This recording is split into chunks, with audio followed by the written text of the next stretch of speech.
Boa noite, irmãos. Vamos dar sequência aqui ao estudo de Levítico. Tópico: as duas classes de sacrifícios pela culpa. Prossigamos agora a comparação das duas classes de sacrifício de expiação, a saber, o sacrifício da culpa nas coisas sagradas ao Senhor, e aquele que dizia respeito à transgressão cometida nas relações e transações normais da vida humana. Fazendo depararemos fazendo depararemos com um ou dois pontos que requerem a nossa reflexão cuidadosa. Primeiro, notemos que a expressão quando alguma pessoa pecar por ignorância, mencionada no primeiro, é omitida no último. A razão é óbvia. Os direitos que estão ligados com as coisas sagradas do Senhor devem ultrapassar infinitamente o alcance da mais refinada sensibilidade humana. Podemos haver intervenção, intervenção con, contínua nestes direitos, transgressão continuamente sem o transgressor ser o regulador no santuário de Deus. Isto é uma graça inefável. Somente a santidade de Deus pode determinar o padrão quando os direitos de Deus estão em causa. Por outro lado, a consciência humana pode compreender facilmente todo o valor de um direito humano e pode tomar conhecimento de qualquer interferência nesse direito.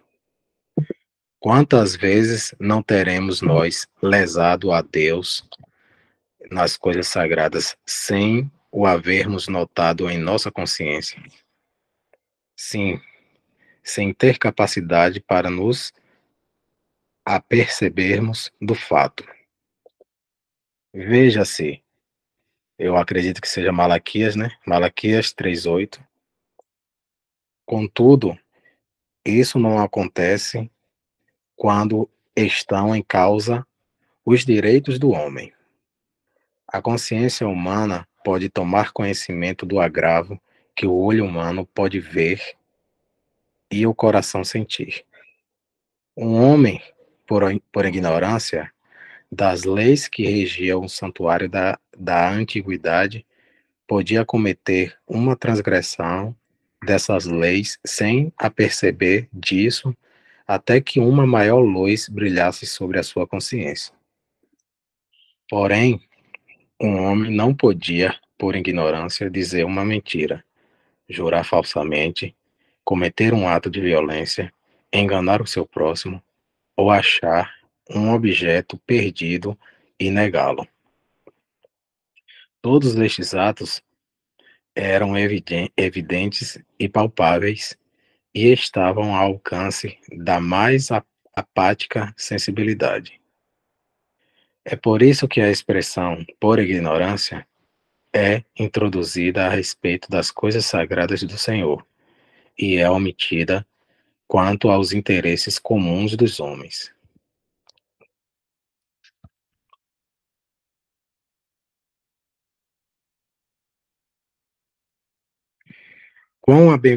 Quão bem-aventurada coisa é saber que o precioso sangue de Cristo resolveu todas as questões, quer seja em relação a Deus, quer seja a respeito do homem. Os nossos pecados por ignorância e os nossos pecados conhecidos. Não, deixa eu ler de novo.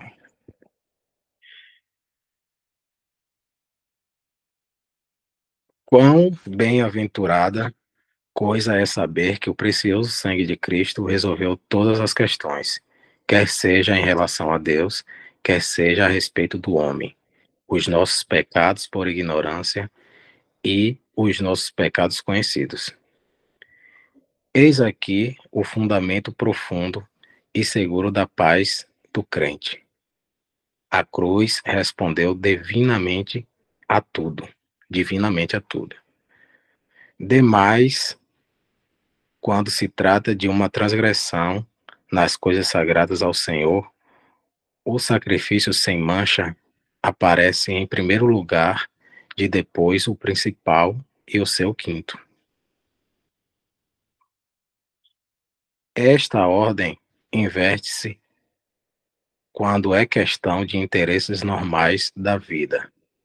Compare-se Levítico 5, do 15 ao 16, com Levítico 6, do 4 ao 7. A razão, neste caso, é sangue. A razão, neste caso, é igualmente clara. Quando os direitos divinos eram infringidos, o sangue de expiação tornavam-se o ponto principal. Ao passo que, quando havia interferência dos direitos humanos, a restituição ocupava naturalmente o lugar proeminente no espírito. Porém, como este último caso implicava tanto como o primeiro as relações da alma com Deus, o sacrifício é apresentado, embora em último lugar. Se eu ofender o meu semelhante, essa ofensa interpor-se a incontestavelmente. Peraí, deixa eu ler de novo essa parte. Se eu ofender o meu semelhante, essa ofensa interpor-se a incontestavelmente com a minha comunhão com Deus. E essa comunhão só poderá ser restabelecida sobre o fundamento da expiação. A restituição só não bastaria. Poderia satisfazer o ofendido, mas não podia constituir a base do restabelecimento da comunhão com Deus.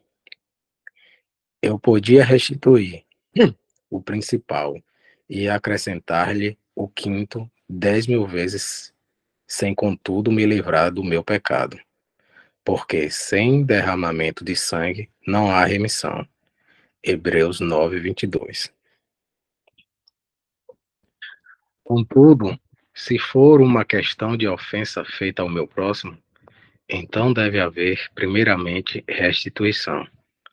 Portanto, se trouxeres a tua oferta ao altar e a ti lembrares de que teu irmão tem alguma coisa contra ti, deixa ali diante do altar a tua oferta e vai reconciliar-te primeiro com teu irmão.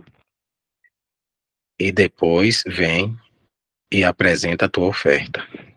Mateus 5, do 23 ao 24.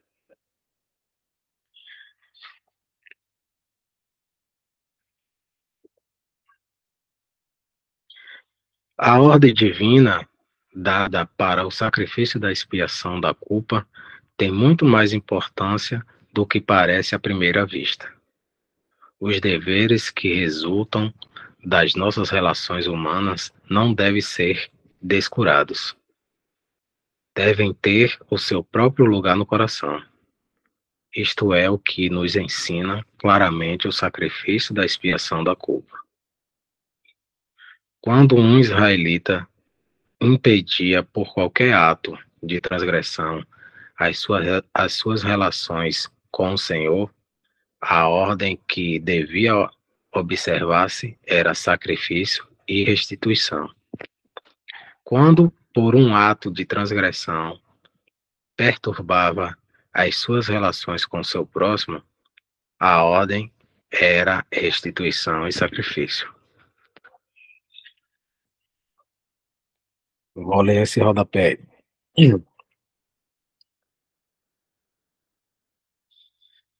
A comparação de Mateus 5:23 ao 24 com Mateus 18, do 21 ao 22, aprendemos um princípio admirável acerca do modo de resolver agravos e ofensas entre dois irmãos.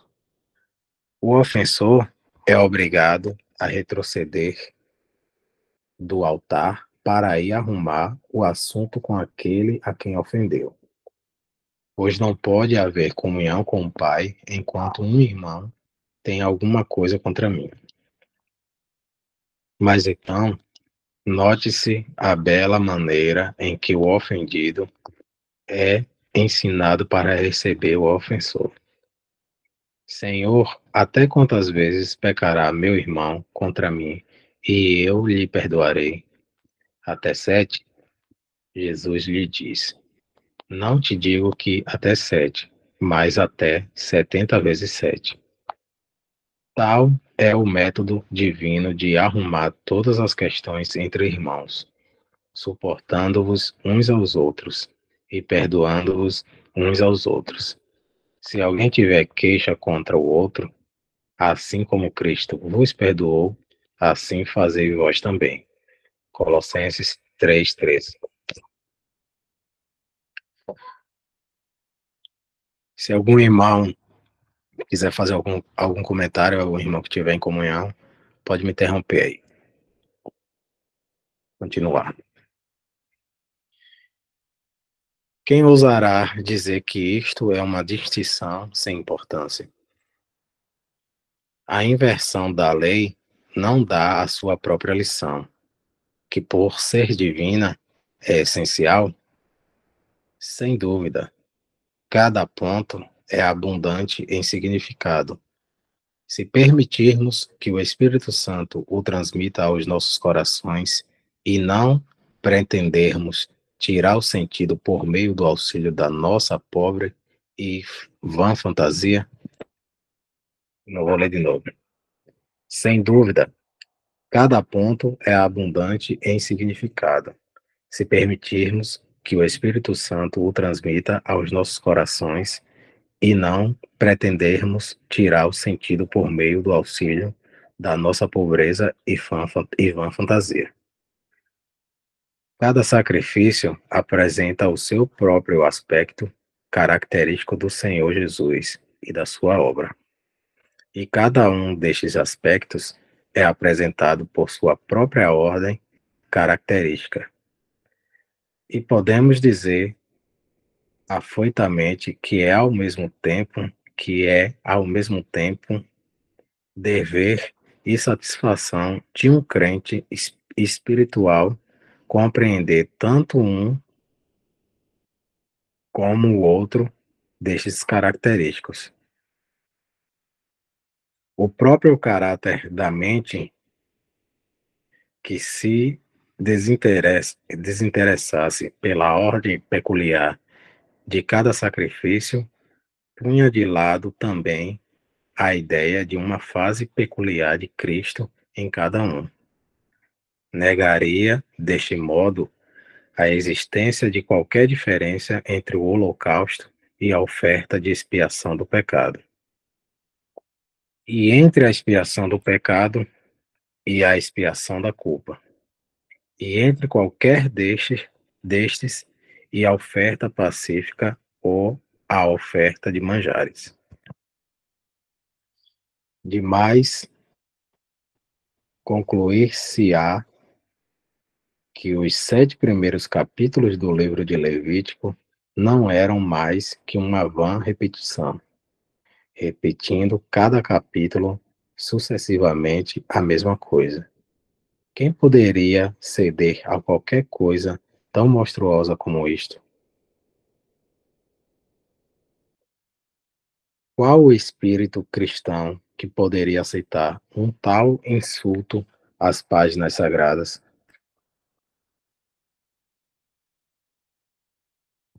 Um racionalista ou um neólogo podem expor ideias tão frívolas e detestáveis, mas aqueles que têm sido divinamente ensinados que toda a Escritura é divinamente inspirada serão levados a considerar os diversos símbolos na sua ordem específica como outros tantos cofres nos quais o Espírito Santo tem entesourado as riquezas incompreensíveis de Cristo para o povo de Deus.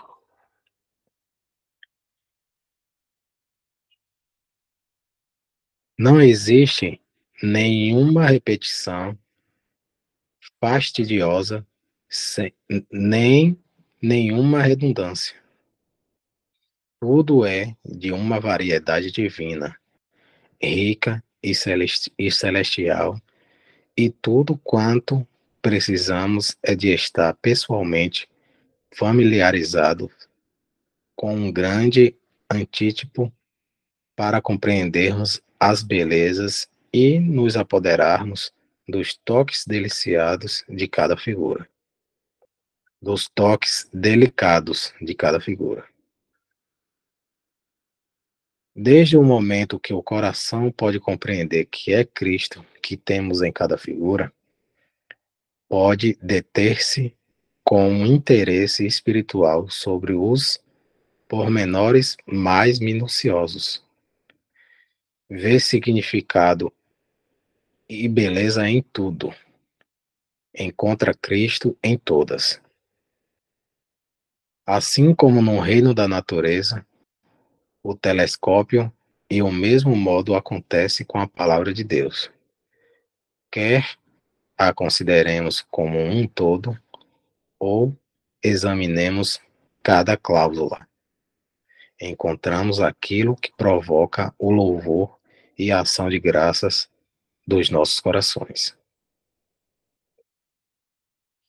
Prezado leitor, que o nome do Senhor Jesus seja sempre mais precioso dos nossos corações. Então daremos valor a tudo que fala dele, tudo que o representa, tudo o que lança nova claridade sobre a sua excelência singular e incomparável beleza. Nota: os versículos finais do capítulo 6, juntamente com todo o capítulo 7, tratam da lei dos vários sacrifícios a que já nos referimos.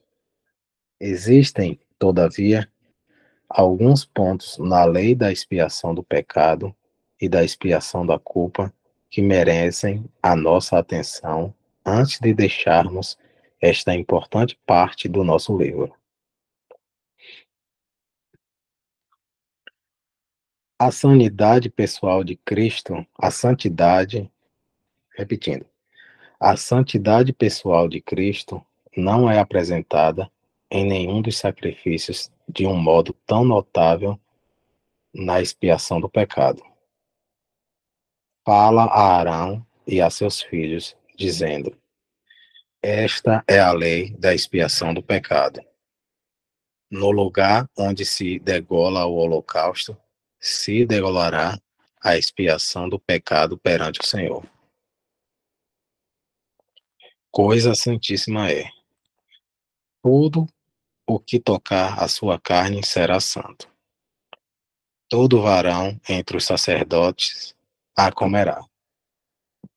Coisa santíssima é. Levítico 6, do 25 ao 29. Assim também, falando na oferta de manjares, coisa santíssima é.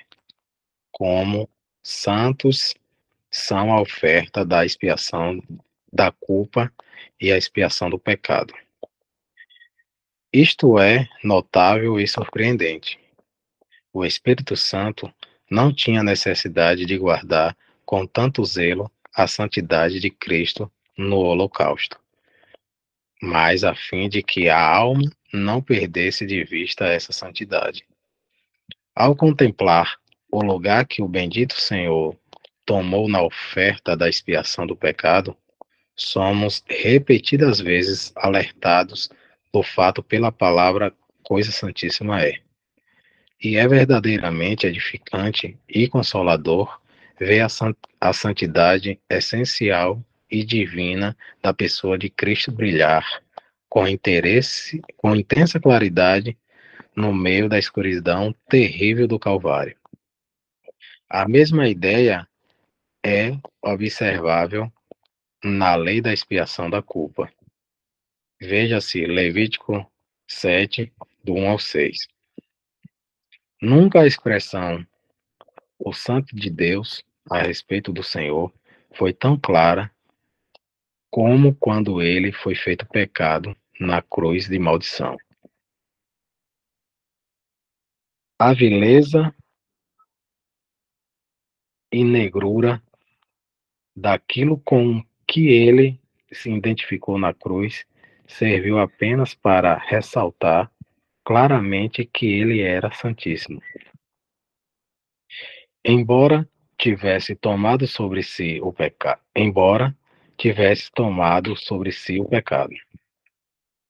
ele era isento de pecado. Embora sofrendo a ira de Deus, era as delícias do Pai. Embora privado da luz do semblante de Deus, ele era a delícia do Pai, embora privado da luz do semblante de Deus. Ele habitava no seio do Pai. Que precioso mistério! Quem poderá sondar a sua profundidade? Como é maravilhoso encontrarmos o seu símbolo de um modo notável na lei da expiação do pecado. Demais, o leitor deveria procurar compreender o significado da expressão todo varão entre os sacerdotes a comerá. O fato, o ato cerimonial de comer a oferta da expiação do pecado ou da expiação, repetiu aqui, da expiação, vou ler de novo. O ato cerimonial de comer a oferta da expiação do pecado ou da expiação da culpa era expressivo de completa identificação. Porém, para comer a expiação do pecado, fazer dos pecados de outrem os seus próprios requeria um maior grau de energia sacerdotal, como é expresso nos varões entre os sacerdotes. Disse mais o Senhor a Arão: E eu, eis que tenho dado a guarda das minhas ofertas alcançadas, com todas as coisas santas dos filhos de Israel. Por causa da unção, os tenho dado a ti e aos teus filhos por estatuto perpétuo. Isto terás das coisas santíssimas do fogo. Isto terás das coisas santíssimas do fogo. Todas as suas ofertas, com todas as suas ofertas de manjares, e todas as suas expiações do pecado, e com todas as suas expiações da culpa,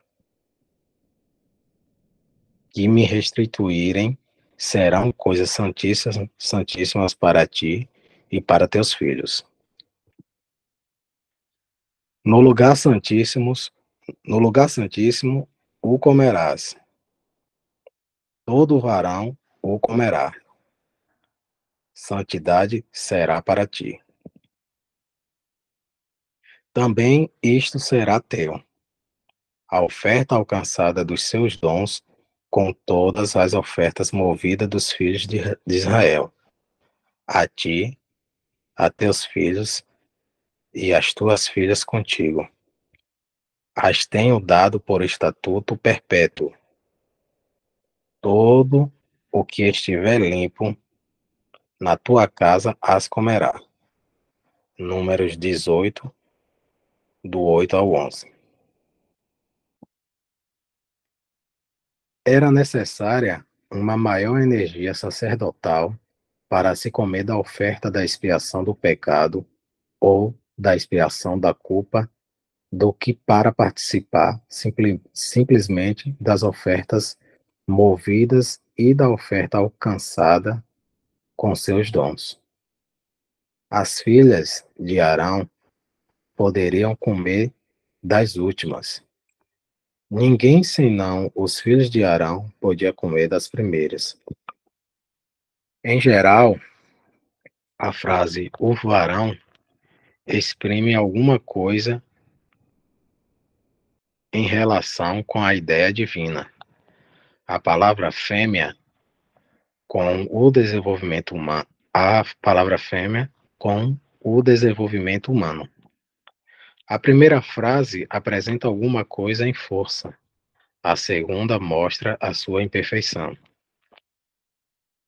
Como são tão poucos entre nós os que têm energia sacerdotal suficiente para os tornar capazes de fazer seus os pecados e culpas de outrem. O bendito Senhor Jesus fez isto perfeitamente.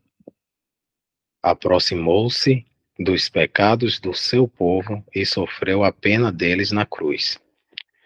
Identificou-se inteiramente conosco de forma que podemos saber com plena e ditosa certeza que toda a questão de pecado e culpa foi divinamente resolvida. Se a identificação de Cristo foi perfeita, então a liquidação foi igualmente perfeita. E que foi perfeita, declarar, deixa eu ler isso aqui de novo. Deixa eu ver onde eu estou aqui. E que foi perfeita, declarar a cena passada no Calvário. Tudo está cumprido. O pecado, as transgressões, as exigências de Deus, as exigências do homem, tudo foi eternamente liquidado. E agora, paz perfeita é a parte de todos aqueles que aceitam, pela graça, como verdadeiro testemunho de Deus. Isto é tão simples quanto Deus o pode fazer, e a alma que o crê é feliz. A paz e felicidade do crente dependem inteiramente da perfeição do sacrifício de Cristo. Não é uma questão do seu modo de o receber ou dos seus pensamentos ou sentimentos a respeito dele. É simplesmente uma questão de dar crédito, pela fé, ao testemunho de Deus quanto ao valor do sacrifício. O Senhor seja louvado pelo seu próprio meio simples e perfeição de paz. Que muitas almas atribuladas sejam induzidas pelo Espírito Santo a compreendê-lo.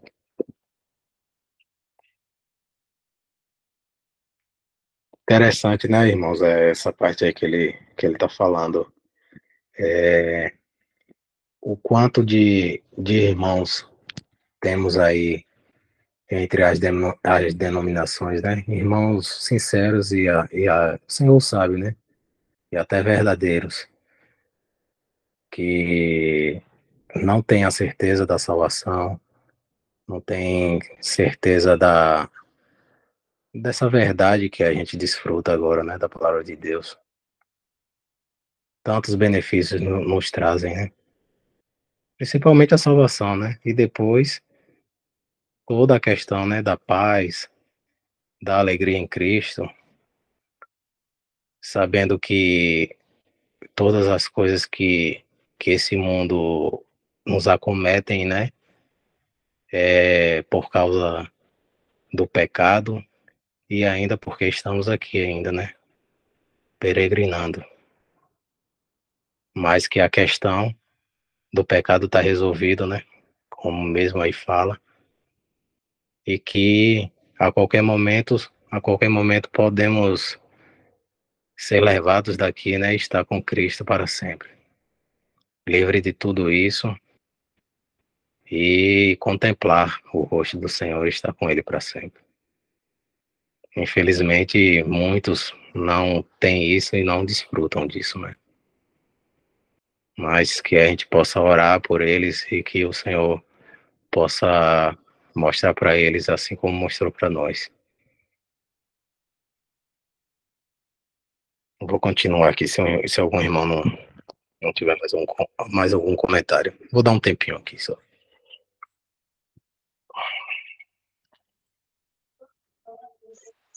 E essa questão que o irmão citou aí, só complementando, é bem verdade, porque todas as vezes que eu questiono uma pessoa que vem até mim, né, por falar que eu não estou mais congregando e tal, achar que estou desviado, eu vou entrando no assunto e aí eu sempre pergunto, né, mas e aí, tu tem certeza da tua salvação?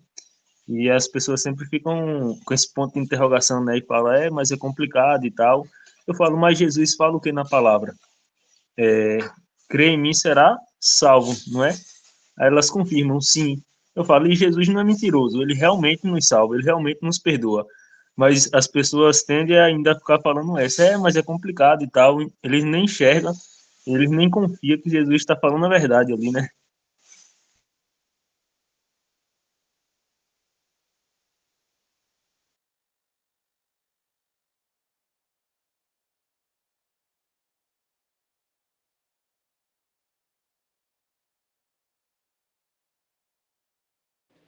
É, irmão, verdade. É uma triste verdade, né? Porque a questão da salvação, né, é o que está resolvido, o que Cristo fez na cruz, é exatamente o, o que Satanás quer fazer com todos, né? É, fisgar e prender todos pelo medo da morte, né? E Cristo aboliu a morte quando quando ele morreu na cruz. Então, infelizmente, até cristãos verdadeiros que até criam de fato na obra de Cristo, que pode estar salvo, e o Senhor sabe disso, quando o Senhor vier, ou se eles morrerem, vai estar com Cristo, mas eles estão atemorizados ainda pela questão da morte, né? Por não ter essa certeza da salvação, de estar selado com o Espírito e estar com Cristo. Então, isso é muito triste e é muito solene.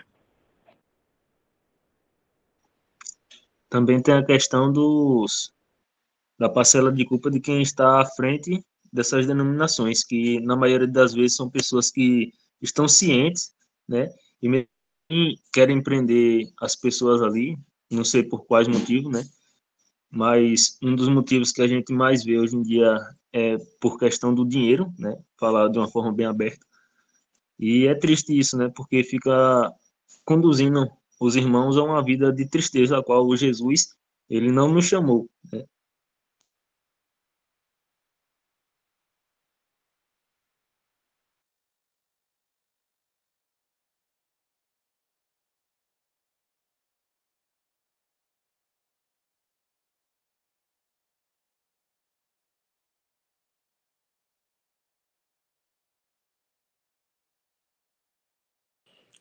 Verdade. Triste isso. Vou continuar aqui então agora um pouco. Terminaremos aqui as nossas considerações sobre uma das mais ricas passagens de todo o cânone de inspiração. É muito pouco o que temos podido coligir dela. Temos apenas penetrado abaixo da superfície de uma mina inesgotável. Temos apenas penetrado. Ah, já falei isso aqui, inesgotável.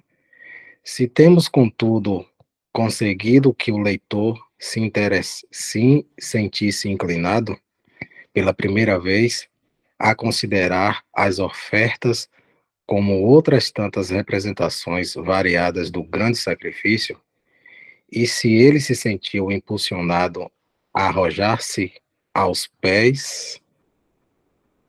Só um pouquinho, irmão. aos pés do grande mestre para aprender mais das profundidades vivas destas coisas, não posso deixar de pensar que foi alcançado um fim pelo qual devo sentir-me profundamente grato.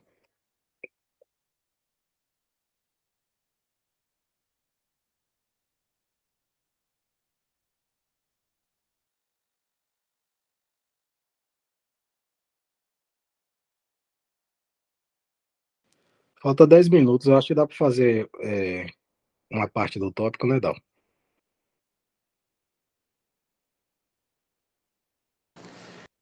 Você que sabe, viu, Danilo? Você que decide aí.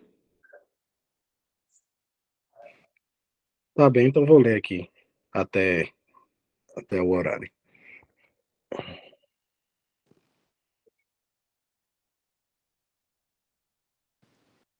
O sacerdócio. Considerações gerais. Havendo considerado a doutrina do sacrifício, tal qual se desenrola, se desenrola nos primeiros 7 capítulos deste livro. Chegamos agora ao assunto do sacerdócio.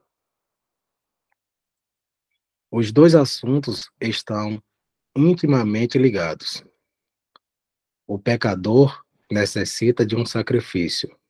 O crente necessita de um sacerdote. Nós temos tanto um como o outro em Cristo, que, havendo se oferecido a si mesmo a Deus, sem mácula, entrou na esfera do seu ministério sacerdotal, no santuário celeste. Não precisamos de outro sacrifício, nem de nenhum outro sacerdote. Jesus é divinamente suficiente. Comunica o valor e a dignidade da sua própria pessoa a todos os cargos que desempenha e a todas as obras que realiza. Quando o vemos como sacrifício, sabemos que temos nele tudo que um sacrifício perfeito podia ser. E quando o vemos como sacerdote, sabemos que todas as funções do sacerdócio são perfeitamente cumpridas por ele.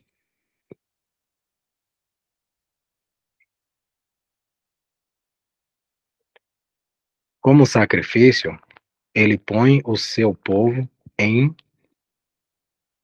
permanente relação com Deus, e como sacerdote, mantém-nos nela segundo a perfeição do que ele é. O sacerdócio é destinado àqueles que estão já em certo parentesco com Deus. Como pecadores por natureza e na prática, já pelo sangue de Cristo, chegamos perto de Deus. Efésios 2:13.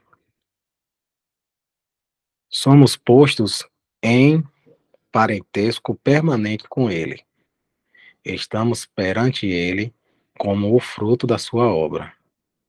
Ele tirou os nossos pecados de uma maneira digna de si, para que pudéssemos entrar na sua presença para louvor do seu nome, como demonstração daquilo que ele pode realizar pelo poder da morte e ressurreição. Mas, embora libertos de tudo que podia ser contra nós, apesar de estarmos perfeitamente aceitos no amado, não obstante sermos perfeitos em Cristo, ainda que soberanamente exaltados, somos ainda assim em nós próprios enquanto aqui andamos. Enquanto aqui, enquanto aqui andamos, pobres e fracas criaturas, sempre prontos a extraviarem-se, prestes a tropeçar, expostos a múltiplas tentações, provas e ardis. Como tais, nós necessitamos do ministério incessante do nosso sumo sacerdote, cuja presença no santuário das alturas nos mantém na plena integridade desse parentesco em que, pela graça, estamos colocados. Vive sempre para interceder por eles. Hebreus 7:25. Não seria possível mantermos-nos aqui nem por um momento se ele não vivesse por nós nas alturas. Porque eu vivo e vós vivereis. João 14:19.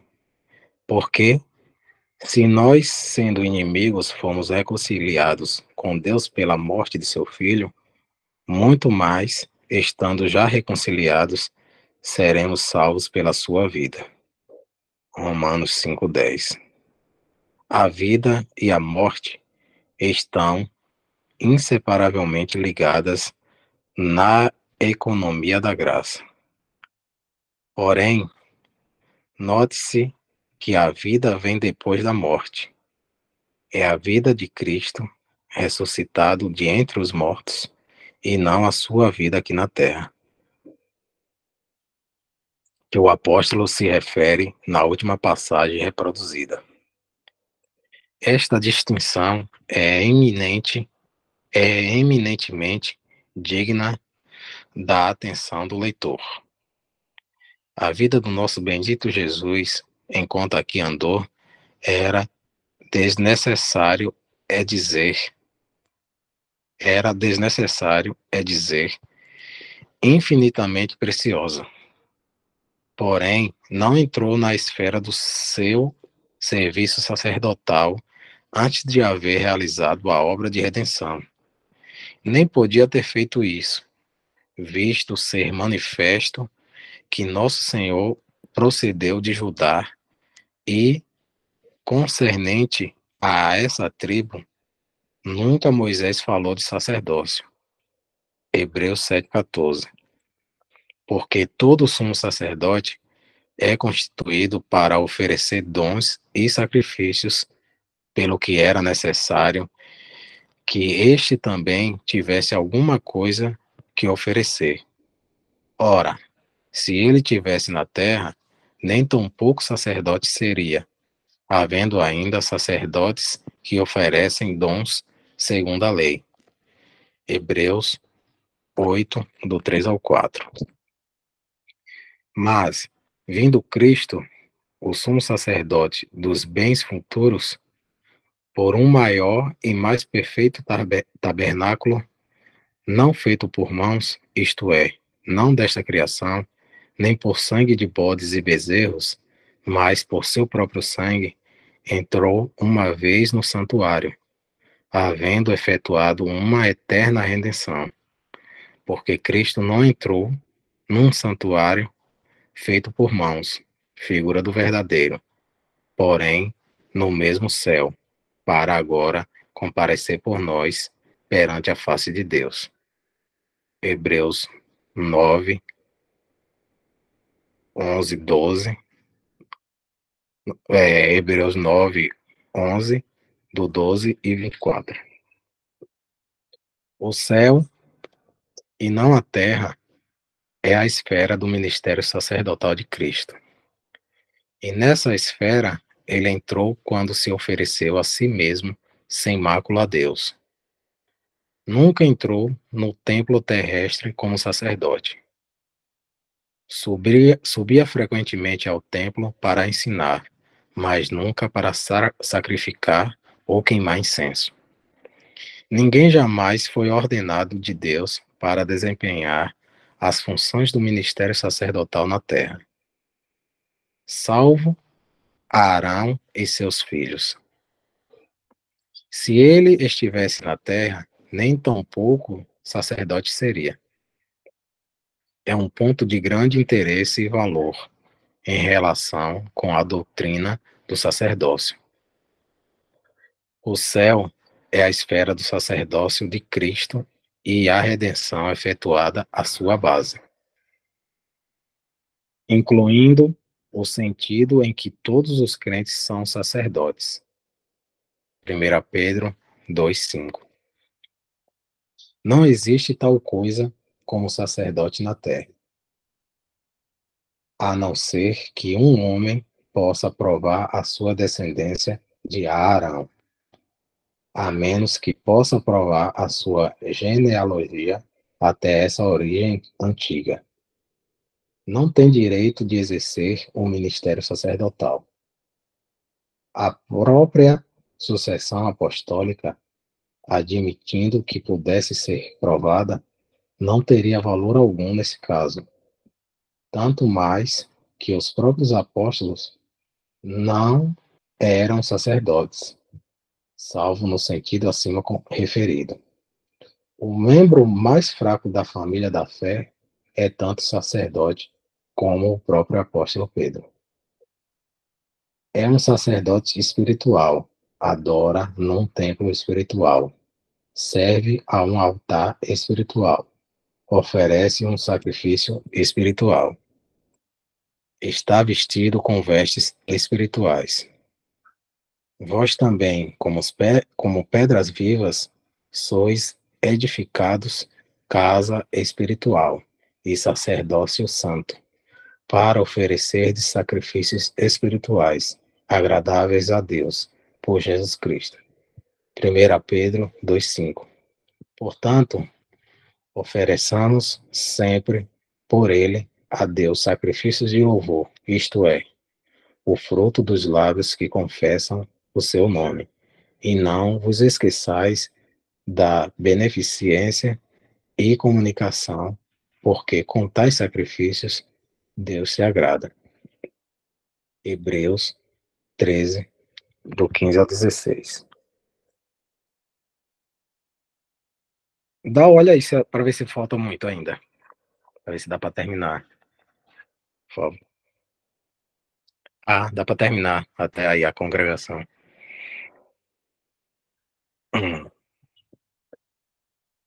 Se um dos descendentes diretos da casa de Arão se convertesse a Cristo, entraria num gênero inteiramente novo de serviço sacerdotal.